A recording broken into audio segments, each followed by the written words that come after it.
Beneath the rubble of Europe's most devastated cities, under farmland that has long since healed over the scars of war, and hidden within the hillsides of forgotten front lines, there exists a network of engineering marvels that kept thousands alive when the world above became, unbreathable. These are the ventilation systems of World War II bunkers and shelters, passive monuments to human ingenuity that required no electricity, no fuel, and really no modern conveniences to function. Today, as modern preppers seek independence from fragile power grids and vulnerable supply chains, they're rediscovering what those wartime engineers understood instinctively, that true survival infrastructure must work when everything else fails. The architecture of breath. Walk into the damp coolness of a preserved German Luftschutz bunker and you'll notice something immediately unsettling in its silence. There's no hum of ventilation fans, no whisper of air conditioning, yet the air moves. Stand still long enough and you'll feel it, a gentle current flowing past your face like an invisible river. This is the stack effect, the same principle that draws smoke up a chimney, engineered into concrete and steel with mathematical precision. The designers of these shelters understood that warm air rises and cool air falls, and they built towering vertical shafts that transformed this simple truth into a life-sustaining system. The taller the shaft, the stronger the pull. In some Berlin bunkers, exhaust vents reached 5 meters higher than intake points, creating enough pressure differential to cycle fresh air through chambers packed with terrified civilians, even as firestorms raged overhead, consuming oxygen from the streets above. But moving air through a bunker wasn't enough. The shafts themselves became potential death tunnels during bombardment, channeling blast waves and overpressure directly into the chambers they were meant to protect. Engineers solved this with elegant brutality. They built labyrinths.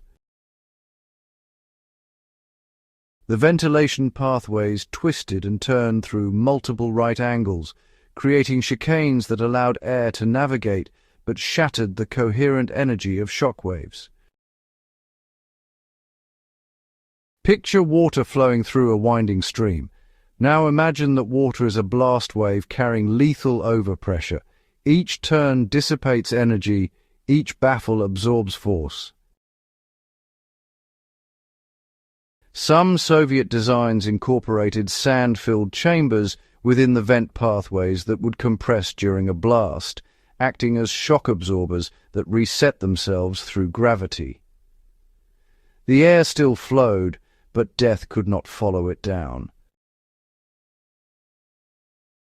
On the still, windless nights when natural convection failed and the air grew thick with carbon dioxide and fear, the bunkers relied on their most elegant backup system, human power.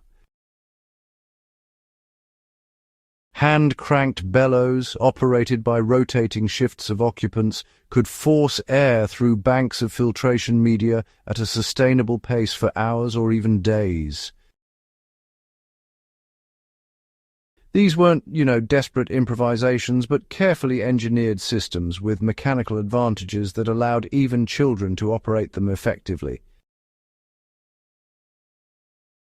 The rhythm of the crank became a heartbeat for the shelter, a reminder that survival was active, not passive.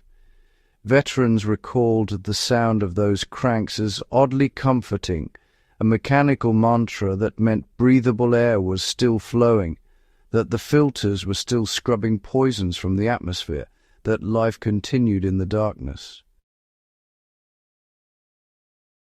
Modern preppers examining these systems aren't just indulging in historical curiosity.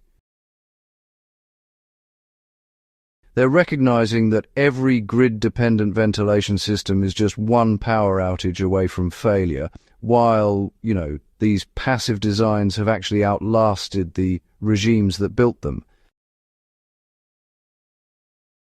The principles translate directly to contemporary applications. Gravity never fails, pressure differentials are eternal, and honestly, properly designed passive systems require no fuel, no maintenance, and no expertise to operate. In an uncertain world, the engineers of Total War understood what we're only now remembering, that the best survival systems are the ones that work when everything else stops. If this glimpse into forgotten engineering has sparked your interest in the intersection of history and practical survival knowledge, go ahead and subscribe to Fieldcraft Chronicles and share this video with anyone who values self-reliance, historical wisdom, and the enduring lessons carved into concrete by those who survived humanity's darkest hours.